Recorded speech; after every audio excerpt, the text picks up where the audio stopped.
Welkom by die Ligpunt Kerk podcast. As Ligpunt Gemeente is dit ons begeerte om God te verheerlik deur disippels te wees wat disippels maak en 'n kerk te wees wat kerke plant. Geniet hierdie week se preek.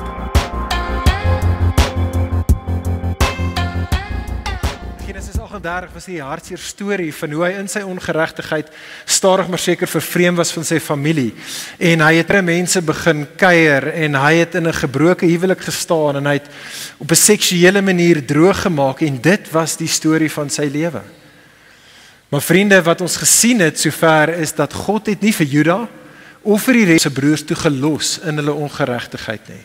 En dis in 'n groot mate eintlik die storie dan die res van Genesis 37 tot 50 wat ons na kyk.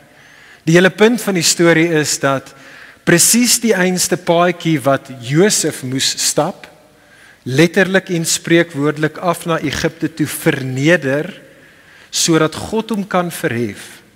Dit is ook die paadjie wat Josef se broers in hulle ongeregtigheid gaan moet stap.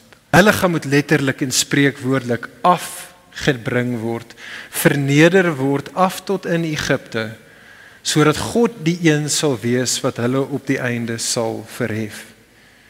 En dit bring ons by weekse gedeelte. So laasweek se gedeelte het ons nodig om vinnige recap op te doen, want vandag se gedeelte is soos gedeelte 2 van laasweek se storie. Ons het laasweek gesien, Genesis 42 en 43, hoe Jakob vir sy seuns afstuur, want daar was 'n hongersnood gewees en hy stuur hulle af om kos te gaan kry.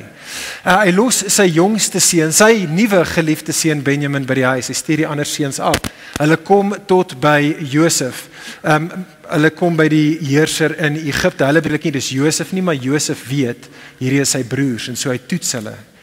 Josef kom in laasweek se gedeelte en hy toets hulle, hy sê vir hulle, ek weet wie julle is 'n klomp spioene, en hy beskuldig hulle vals van ongeregtigheid.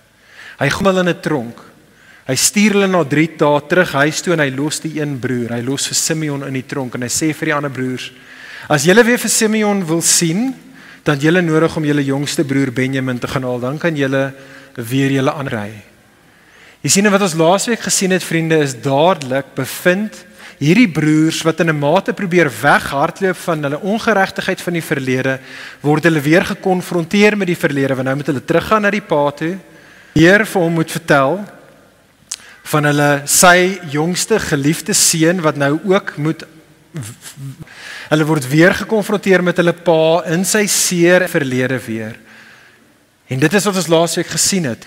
Met trane en pyn en met 'n armdruk gaan die broers en hulle kry vir Benjamin en hulle bring hom toe einde laasweek terug af Egipte toe. En dit is waar laas keer se storie geëindig het. Met al die broers weer terug daar, heerser van Egipte in Josef se huis, en hulle sit om 'n feesmaal en hulle kuier saam met die heerser, wat 'n bietjie weird was vir hulle, maar dit is hoe die storie laasweek geëindig het. En vriende, dit is daar wanneer ons dan hierdie storie vandag. Hou julle blaadjies byderhand. Vriende, vandag se gedeelte, Genesis 44 en 45 is die klimaks in die storie van Genesis 37 tot 50.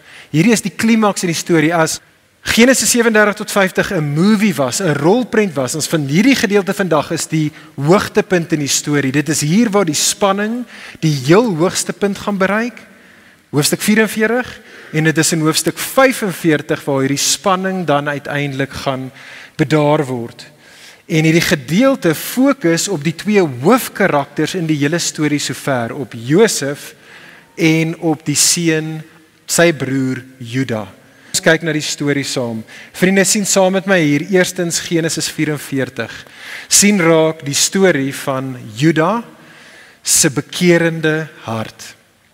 Genesis 44, Juda se bekerende hart. Kyk daar, dis nou later daai aand, hulle het nou net 'n party gehou hier in die huis van Josef, en dadelik vertel die storie vir ons verder, gaan Josef na een van sy hoofamptenare toe. Hy sê vir sy hoofamptenaar, luister, hierdie is wat jy moet doen. Hierdie klomp ouens wat nou hier te kry, gaan en gaan vul elkeen van hulle se sakke met kos. Dan gaan sit jy weer soos tevore weer hulle geld terug in hulle sakke, maar dan gaan jy ook en jy vat my spesiale silverbeker, en jy sit dit in die jongste broer in Benjamin. En dan stuur jy hulle môreoggend huis toe, En dan wanneer hulle môre huis toe gaan, dan sit jy en jou manskap hulle agterna, en na so rukkie, dan stop jy, hulle sê, wag so bietjie. Wie van julle het my meester se silverbeker gesteel? En dan sê jy vir hulle baie belangrik, en hierdie woorde is belangrik, dan sê Josef sê vir die hoofamptenaar, dan vra jy hulle spesifiek hierdie vraag, en hierdie is die woorde wat jy moet gebruik. Vers 4, have you repaid evil for good? En dit is belangrik, dat jy daai woorde dan moet spreek, en so, dit is wat die volgende oggend gebeur, die broers waai, die hoofamptenaar en die manskappe sit hulle agterna, en hulle kom en hulle sê, wie van julle het die silverbeker gesteel van my meester? Dadelik sê die broers, maar hoorie, ons is onskuldig, ons het dit nie gedoen nie. Kyk wat sê hulle daarso. Hulle sê, vers 9, dat die een onder ou kan doodgemaak word en die res van ons sal slawe kom wees in die huis van jou meester. En so die sakke word oopgemaak en so wrint die waar daarin Benjamin, die jongste broer se sak, word die silverbeker toe gevind. En vers 13 sê vir ons, then they tore clothes. So hulle is totaal en al gebroken, hulle totaal en al berou, hulle kan nie glo wat nou hier gebeur het nie. Die groot vrees van die pa, die hele ding wat by hulle spook van wat in die verlede met hulle gebeur het, hier speel het weer af. Die jong, die geliefde seun, gaan in Egipte gestuur word as 'n slaaf. Nou vriende, ek en jy het nodig om dit te verstaan. Hoekom het Josef dit alles georkestreer? Hoekom doen hy dit? Josef doen dit en hy piek spesifiek op Benjamin, want onthou Benjamin is die naaste korrelasie aan hy wat Josef is. Benjamin is die ander, dis sy bloedbroer, dis die ander broer van Rachel wat hulle twee se ma is. Hy is nou die jongste broer soos wat Josef was, hy is nou die geliefde broer soos wat Josef was. En so wat Josef hier doen, en dit is hoekom die teks die taal gebruik het laasweek, van Josef is besig om sy broers te toets. Hy probeer uit, is hierdie broers nog dieselfde as wat hulle 'n klomp jare gelede was? Hoe lyk hulle harte? En so hy sit hulle in 'n soortgelyke scenario as die vorige keer, en die vraag is, hoe gaan die broers nou reageer? Gaan die broers nou weer na hulle self omsien, en weer hulle pa se geliefde jongste seun as 'n slaaf in Egipte los, of gaan hulle anders reageer? En dan sien ons hoe hulle gereageer het. Res van hoof 44. Ons sien hierso Judas se optrede. Vriende, kyk as saam met my, kyk na vers 16. Judas se optrede terug in Egipte, weer voor Josef. Kyk wat sê Juda in vers 16. Hy sê, what shall we say to my Lord? What shall we speak? Be clear ourselves. God has found out the guilt of your servant. God has found out the guilt of your servant. Waarvan praat Juda? Hulle is tog nie skuldig aan die silverbeker nie. Hulle het nie die silverbeker gesteel nie, maar jy sien wat Juda hier erken, wat hy bely, is dat hy besienlik in die Here se soewereiniteit is selfs, ja, hulle is onskuldig van die silverbeker, maar hulle staan skuldig voor die Here. Dit wat hulle gedoen het met Josef, het hulle nou ingehaal. En so hulle is skuld. En vriende, dit is op hierdie punt waar die broers voorgaan en bely, dit is hier waar die storie dan sy draai maak in Genesis 37 tot 50. Hierdie is die draaipunt. Vriende, het jy dit opgetel? Het jy die taal opgetel van Genesis 44? Die taal hier is vol van prentjietaal wat vir ons die prentjie gee van 'n regsgeding. Van dit wat in 'n hofkamer plaasvind. Kyk my net so deur die teksgedeelte. In vers 10 het die broers gesê ons is innocent. Vers 16 het hulle gepraat van dat hulle wil, we want to clear ourselves. Die woord guilt is daar in vers 16. Vers 17 praat hier. In hierdie hele prentjie is Benjamin die beskuldigde, Josef is soos die regter en Juda is soos die advokaat. En wat ons dan het hier in die res van die gedeelte van hoofstuk 44, vers 19 tot 34, is hoe Juda as die advokaat intree vir Benjamin die beskuldigde voor Josef die regter. En moet dit nie mis nie, kyk 18, ek sien die taal raak. Vers 18 sê Juda, oh my Lord, please let your servant speak a word in my Lord's ear. En dit is soos die advokaat wat sê, wag, kan ek gou vinnig na die regter se bank toe kom? Ek moet net met hom gou vinnig verder praat. En dan gee hy sy verweer. En die verweer hier in hoofstuk 44, vriende, het 4 bewegings. En ek gaan dit baie vinnig opsom en jy kan also volg met jou oë as jy wil. Hierdie is die advokaat se verweer aan die regter. 4 dinge. Eerstens, wat hy basies sê in sy verweer is dit. Hy sê eerstens, Benjamin is ons pa se geliefde, punt 1. Punt 2, ons pa het 'n vorige geliefde seun gehad en hy het sy vorige geliefde seun verloor en dit het amper ons pa se lewe gekos. Punt 3, as Benjamin nou as die geliefde seun hier in Egipte sou wees, sal dit ons pa se lewe kos. En so, punt 4, vat eerder my, sê Juda, vat my. Vriende, kyk saam met my daarna vers 32. Juda sê, your servant, ek wat Juda is, sê hy vir Josef, your servant became a pledge of safety for the boy to my father, saying, if I do not bring him back to you, then I shall be blamed before my father all my life. Now, therefore, please let your servant remain instead of the boy as a servant to my Lord, and let the boy go back to his brothers. Judas se optrede verteenwoordig Judas se optrede verteenwoordig die broers se hartsverandering. In die begin van die storie was hulle jaloers op die geliefde jongste. Hulle wou hom weggestuur het as 'n slaaf. Hulle het nie 'n saak gehad met wat dit aan hulle pa doen nie, maar nou het hulle verander. Nou wil hulle nie weer sien dat hulle pa deur dit gaan nie. Hulle gee om oor hulle geliefde broer. Hulle verstaan die geliefde broer nie en hulle is okay daarmee. En hulle sê so, ons gaan dit nie toelaat nie. Ons sal slawe word. Ek sal 'n slaaf word. Maar asseblief tog spaar hierdie broer en spaar my pa. Vriende, Juda en sy broers het Josef se toets geslaag. Vriende, ek weet nie van julle nie, maar ek vind hierdie storie wat ons hier het, hierdie storie in hoofstuk 44 van Juda se bekerende hart, vind ek onsaglik bemoedigend. En ek wonder of jy dit so bemoedigend vind. Ek vind dit bemoedigend want dit herinner ons, vriende, dat die Here sal nie sy kinders in hul geregtigheid los nie. Nie vir jou nie, en nie vir my nie, en vir niemand vir wie ek en jy lief is. Die Here sal nie sy kinders in hulle ongeregtigheid los nie. Hy sal sy kinders se stories, hulle lewensstories so rig, en hy sê die ups en die downs, die groot en die klein dinge, die twists en die turns van die lewe, sal die Here sy kinders se lewens so rig op die einde, dat hulle op daai punt sal lewens waar hulle eventueel hulle ongeregtigheid sal sien, hulle eie ongeregtigheid sal sien, dat hulle dit sal erken, dat hulle dit sal bely, en dat hulle in bekering dan toenemend sal vernuwe word. Sal dit doen. Dit is wat hy doen, dit is wat hy met hierdie broers gedoen het, dit is wat hy met jou en my sal doen. Psalm 23, hy lei my paaie, hy die goeie herder lei my paaie, hy lei my op paaie van geregt, vir sy naams ontwil. En vriende, soos ons ook laasweek hierdie punt gemaak het en hierdie punt gesien het, is daai paaie, soos wat die Here ons nie in ons ongeregtigheid sal los nie, is nie altyd maklike paaie nie, dis 'n moeilike paaie waarop hy ons sit. Psalm 23, daai paaie van geregtigheid gaan deur die dal van doodskadu so baie kere.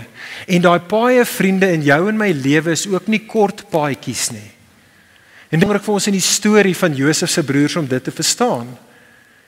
As ons dit lees, kan jy dit mis. Maar vriende, die tydperk wat afgespeel het, is in Genesis 37, waar hulle teen hulle broer 40 is in die omgewing van 25 jaar.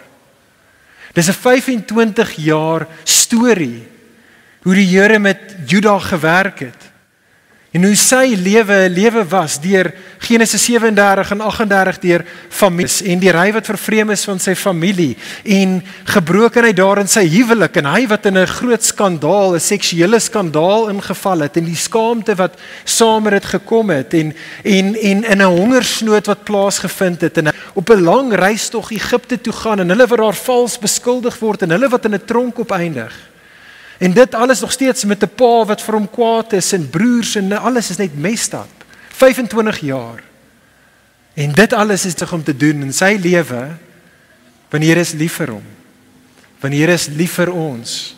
Dit is wat die Here doen, vriende. Dit is wat die Here doen in die lewe van sy kinders. Hy los hulle nie in hulle ongeregtigheid nie. Juis omdat hy lief is hy besig om op 'n magdom verskillende maniere hulle op daardie punt te bring. Die Here, vriende, doen dit met jou en met my. Hy lei ons paadjies op paaie van geregtigheid vir sodat ons met ons geestelike ore beter en beter sal kan begin hoor. Met die oë van ons harte beter en beter sal kan sien, dat ons harde harte sal sagter word en dat ons ongelowige harte toenemend geloof word, soos met Juda, so ook met jou en so ook met my. Die Here doen dit alles sodat ons op daai punt sal kom om ons skuld sal te kan erken en dit sal kan bely en in bekering toenemend formeer sal word. Vriende, so met Judas, so ook met jou en met my. Kan ek jou vra as jy vandag hier so sit, vriendin, hoe maak jy sin van die storie van jou ups and downs? Daai moeilike gedeeltes in jou storie. Want vriende, wat ook al in ons lewensstories aan die gang is, en daar is 'n magdom van goeders wat ons nie kan verstaan nie. Hieroor kan ons ten minste seker wees. Ons kan seker wees dat as jy sy kind is so lief vir jou en vir my dat hy besig is om ons meer en meer soos Jesus te wil maak. En dit is 'n bemoediging, vriende, want dit beteken dat jou en my lewensstories, die kompleksiteit van stories, is nie betekenisloos nie. Dit beteken iets. Vriende, jou en my swaar kry is nie verniet nie. Ons swaar kry dien 'n goeie doel.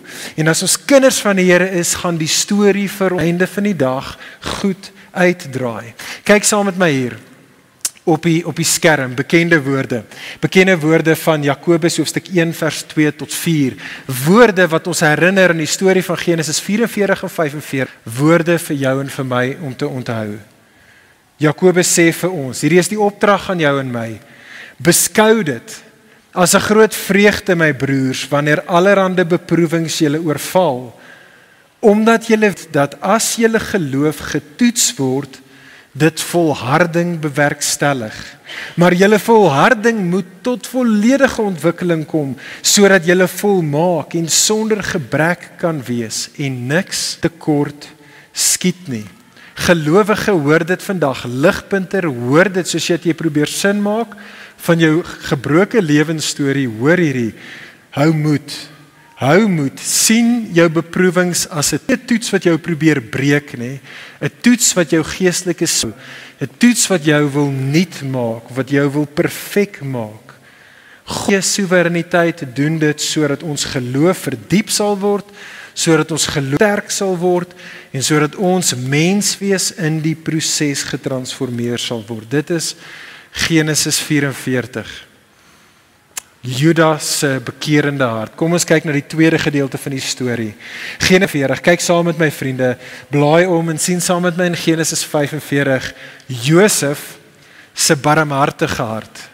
Sien raak Josef se barmhartige hart. Jy sien toe Juda en sy broers, toe Josef, Juda en sy broers se bekerende harte sien, het die damwal van Josef se eie hart gebreek. En dadelik sê die teks vir ons in vers 1, Josef het begin huil. Josef begin huil het, toe stuur hy al sy Egiptiese diensknegte uit, en hy stuur hulle uit, maar dit het nie gehelp nie, sê vers 2, want die ouens kon van buite af gehoor het, hoe Josef gehuil het. En dan vers 3, dan kom Josef by sy broers, en openbaar hy sy ware identiteit. Kyk sommer daar in vers 3, hy sê vir hulle, ek is Josef, ek is julle broer, en toe hy dit vir hulle sê, kyk wat sê hulle, wat sê die teks toe, tweede helfte van vers 3, but his brothers could not answer, For they were dismayed at his presence. Ek bedoel, dit maak sin, hè?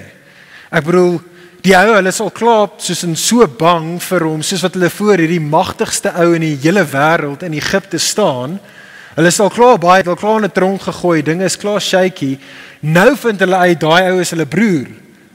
Die enigste ou wie hulle probeer doodmaak het in die verlede, is nou die magtigste ou voor wie hulle staan. Die vraag is, wat gaan hy nou doen? Gaan hy nou wat hulle verdien? Gaan hy nou die kwaad wat hulle aan hom gedoen het, met kwaad vergeld? Is dit wat hy gaan doen? En die antwoord vers 4 tot 15 hier in hoofstuk 45 is nee. Nee, dit is nie wat hy...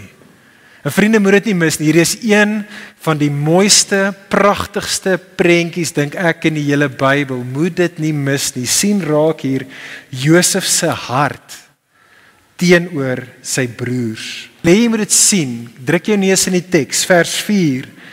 Sien die taal, sien die uitnodiging van Josef aan hierdie broers van hom, wat hom probeer dood. Vers 4. Hy nooi hulle uit, hy sê, come near to me. Vers 5, hy stel hulle gerus, hy sê, do not be distressed, and do not be angry with yourselves. Hy sê, moenie bang wees nie, en hou op om julleself te verwyd, want dit wat gebeur het, is in die Here se goeie raadsplan gewees. 3 keer sê hy dit daarso, vers 5, vers 7, vers 8, it was God who sent me before you. Vers 9, God was the one who made me Lord of Egypt. Die Here het dit alles georkestreer, sê Josef, juis. Dis die ironie, dat julle probeer my doodmaak, en ek gaan vir julle lewe gee, soos wat julle my probeer doodmaak. En soos wat julle dit doen, het die Here my opgerig, sodat ek sal omsien, en so dan gaan Josef aan, en hy maak aan beloftes, en hy sê vir hierdie broers van hom, en so ek sal na julle omsien. Ek gaan na julle omsien. Kyk al vers 10. Kyk wat sê in vers 10. You shall be near me. Pragtige, pragtige woorde. Vers 11. I will provide for you. Dan vers 14 en vers 15 is die klimaks in die story. Then Joseph fell upon his brother Benjamin's and he wept. Benjamin wept upon his neck and he kissed all his brothers and he wept upon them. And after this his brothers talked with him. So daar is baie trane. Hier is daar trane net in daai verse. Josef het al klaar 2 keer tevore gehuil in vers 1 en vers 2. Laasweek se gedeelte het Josef 2 keer gehuil. Het alles kommunikeer hierdie onsaglike liefde wat hy het teenoor sy broer. En hy huil en hulle geniet saam dan gemeenskap.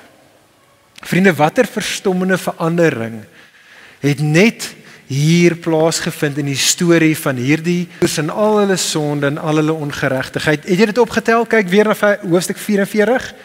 In hoofstuk 44 is die taal, soos wat die broers voor hierdie heerser staan, is Lord, baas. Ek dink Jesus 18 gedeelte het hulle 7 keer in die gedeelte het hom baas genoem. En hulle het omtrent 18 keer in die gedeelte na hulle self verwys as servants of slaves is die vertaling. Hy is die baas en ons is servants and slaves. Dis hoofstuk 44. Hoofstuk 40, he is our brother. En nou word daarna hulle verwys as the brothers. Alles in hulle lewe het, hulle het skuldig gestaan en die een teen wie hulle gesondig het, is die een wat hulle kan vryspreek van regtigheid. En hulle in hulle behoeftigheid en die hongersnood is daai een, die Here is hulle broer. En so hy gaan nou in hulle behoeftigheid aan hulle kan voorsien. En vriende, soos Juda kerende hart in hoofstuk 44 'n bemoediging vir ons is, omdat Juda vir jou en vir my baie aan onsself herinner, so vriende is Josef se barmhartige hart 45 is 'n nog 'n groter bemoediging vir ons, is dit nie? Want Josef herinner vir jou en my nie aan ons nie, maar aan Jesus. Vriende, dis die evangelie. Jesus is die ware Josef. Hy is God wat mens geword het en in hierdie Egipte bestaan van ons het hy 'n diensknegt kom word. Hy het hier 'n slaaf kom word. Hy was verneder. Hy het selfs afgegaan na doel toe, soos ons gedeelte 2 keer in ons gedeelte van gepraat het. Dit is wat met Jesus gebeur het en toe het toe God hom verhewe. Hebreërs 2 gebruik hierdie soortgelyke Genesis taal vir ons. En Hebreërs 2 sê dat Jesus is nou daardie een wat met eer en met heerlikheid gekroon is. En sê Hebreërs 2 vers 11, en hy wat in heerlikheid gekroon is, hy is nie skaam, skrywer van Hebreërs, om ons sy broers te noem nie. Vriende, dit is Jesus. Hy is nie skaam om ons sy broers en susters te noem nie. Hy is nou die leidsman, Hebreërs 2 vers 10, van ons. Vriende, dit is die goeie nuus van die Christelike geloof. Jesus is die ware Josef. Hy kon jou en my ongeregtigheid, die kwaad wat ons hom aangedoen het, kon hy ons kwaad met kwaad vergeld. Hy het nie gedoen nie. Hy het ons kwaad oorkom met goeie. Hy het gekom en hy het ons kom vergewe. Hy het ons met hom kom versoen. Hy het ons met kom omhels en hy het gesê, ek sal na jou omsien. Ek gaan jou nie gee wat jy verdien nie. Ek gaan jou nie net vergewe nie, maar ek gaan na jou kyk. Al my rykdom is nou joune. En vriende, aan die hand van dit, net wat noem, 4 maniere wat hierdie goeie nuus, vriende, sien vir Jesus vanoggend, as jou en my beter Josef, sien jouself as Juda en sy broers.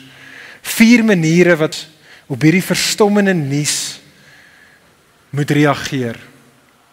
Die eerste ding vir jou en vir my is dit, vriende, ek wil hê ons moet sien.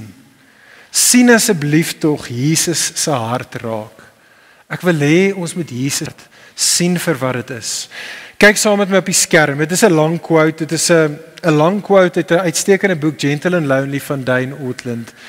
Maar ek kan dit nie beter sê as wat hy het gesê het nie. En hoor hierdie vriende, hierdie is medisyn vir my. Sien vir Jesus.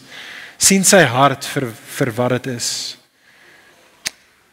Dane Ortland sê, we project on Jesus our skewed instincts about how the world works. It dictates that the wealthier a person, the more they tend to look down on the poor.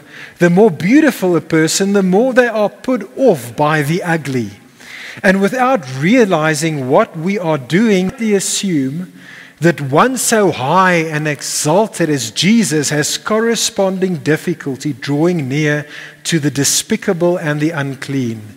Sure, Jesus comes close to us, we agree, but he knows. This is why we need a Bible. Our natural intuition can only give us a God like us. The God revealed in Scripture deconstructs our intuitive predilection, battles us with one whose infinitude of perfections is matched by his infinitude of gentleness. Indeed, his perfections include his perfect gentleness. It is who he is, his very heart. Jesus himself said so. Matthew 11, verse 28 to 30, Jesus said to us, come to me, all who are labor and are heavy laden, and I will give you rest. Take my yoke upon you and learn from me, for I am gentle and lowly in heart.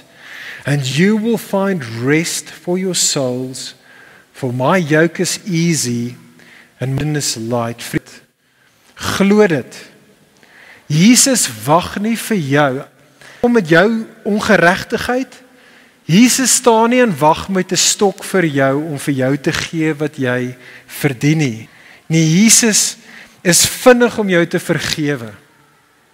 Jesus is gretig om jou te omhels. Hy is begeerig om gemeenskap met jou te geniet en Jesus is bekwaam om vir ewigheid na jou om te kan sien. En so kom na Jesus toe, kom na hom toe en kom en rus by hom. En die woorde van Josef daar, kyk aan vers 10. Hoor Jesus dit vanoggend vir jou sê wanneer Jesus sê in hoofstuk 45 vers 4, kom na my toe asseblief. Hoor vir Jesus soos Jesus vanoggend opnuut vir jou sê, gelowige in al jou gemors, of ongelowige in jou gemors. Hoor vir Jesus soos wat hy vir jou sê, Matteus 11, kom na my toe almal wat moeg en oorlaai is. O vriende, hou op. Kom ons hou op in ons ongeregtigheid om weg te hardloop van God af.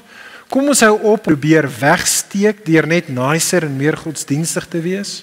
Kom ons hou op om dit te probeer wegverduidelik, om te verduidelik hoekom my sonde en my staf eintlik iemand anders se skuld in hierdie lewe is. Kom ons hou op om dit weg te verduidelik. Kom ons kom na Jesus toe en kom ons rus. Kom ons kom rus by hom.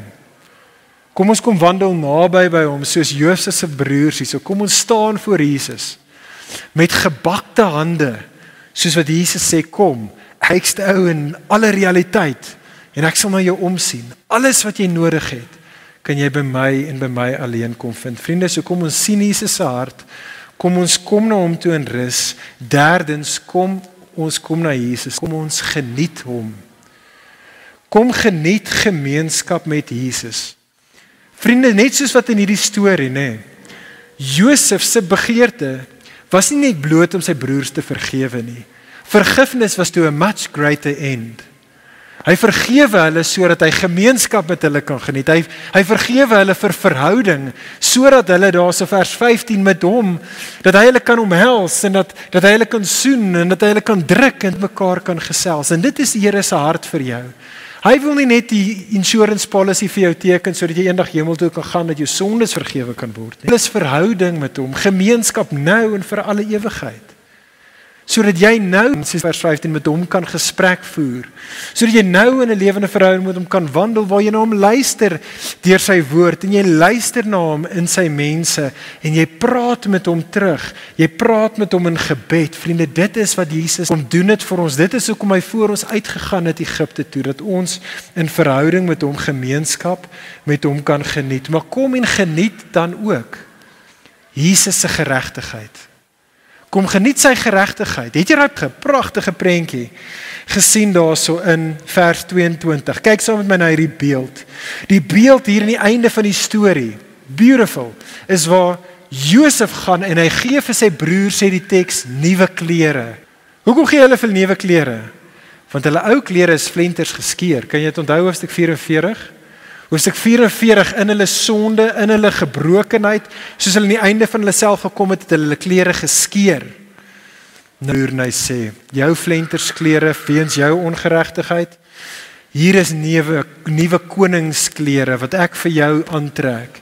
En hy beklee hulle, vriendin, en dit is 'n prentjie van die gospel vir jou en vir my. In al ons ongeheid, Christen, nie Christen, hoor dat hierdie word vir jou en vir my voorgehou. Kom na hierdie Jesus toe. Besef dat o Christen, met al jou gebrokenheid nou reeds staan jy geklee in Jesus se perfekte geregtigheid. Niks om te vrees nie. Jy hoef nie oor niks skaam te wees nie. Jy is vrygespreek en jy staan nou in silwerskoon klere voor die koning van die heelal. En ek sluit hiermee af. Die laat met hierdie teks jou en my tot roep. Sien vir Jesus en sien sy hart. Kom na hom toe en kom rus by hom. Kom en geniet hom. Kom geniet gemeenskap met hom. Kom geniet sy geregtigheid waarin jy geklee is.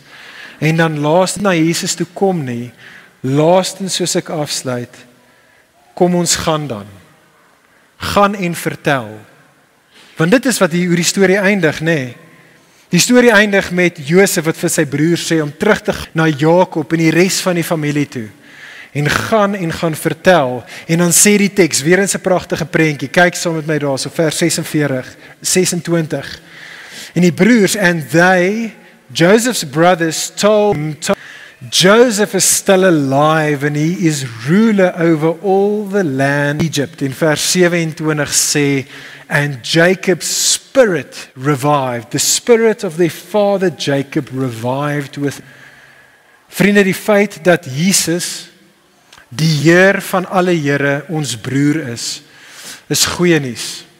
Maar is nie net goeie nuus vir jou en vir my nie, dit is goeie nuus vir 'n wêreld. 'n Wêreld wat gebuk staan onder hulle eie ongeregtigheid, 'n wêreld wat gebuk staan in hulle eie behoeftigheid, wat so angsbevange is, want hulle lewe in 'n hongersnood wêreld, belaai met hulle sonde, met niemand wat na hulle kan omsien nie. Watter nuus is dit nie? Die goeie nuus is dat die Heerser van die heelal kan jou en my broer wees. Kom ons gaan vertel dit vir ander, kom ons nooi ander, kom ons nooi hulle in hierdie familie in, en kom ons hulle van die Here wat ons broer is, en wat vir ons 'n goeie storie kan gee. Kom ons gaan vertel dit, kom ons bid saam. Ag Vader, ons wil vir U loof en prys vir die storie van alle stories in die Seun Jesus. Here, ons loof en prys U vir die Seun Jesus, ons loof en prys U dat ons in die Seun vergewe is en dat doen kan wees met U en dat U aan ons oorvloedig voorsien in al ons behoeftes. Ag Here, ons is so vinnig om perspektief te verloor. Ons het sulke wobbly, ongege harte. Sal U deur die Gees ons help om hierdie prentjie nie te vergeet nie. En in hierdie waarheid, maar meer as net in die waarheid, dat ons by hierdie Jesus sal kom rus. Here, ek bid dit vir elke persoon hier en elkeen wat in ons sal kom rus in Jesus. Ag Jesus, U is so goed. U is so goed vir ons en ons wil kom rus by U. Kom en doen dit deur die Gees. Maak ons sulke mense. Ons loof en ons prys U Jesus vir alles wat U vir ons is. Amen. Vir meer inligting oor Ligpunt Kerk, besoek gerus ons webwerf op www.ligpunt.com of kontak ons gerus by info@ligpunt.com.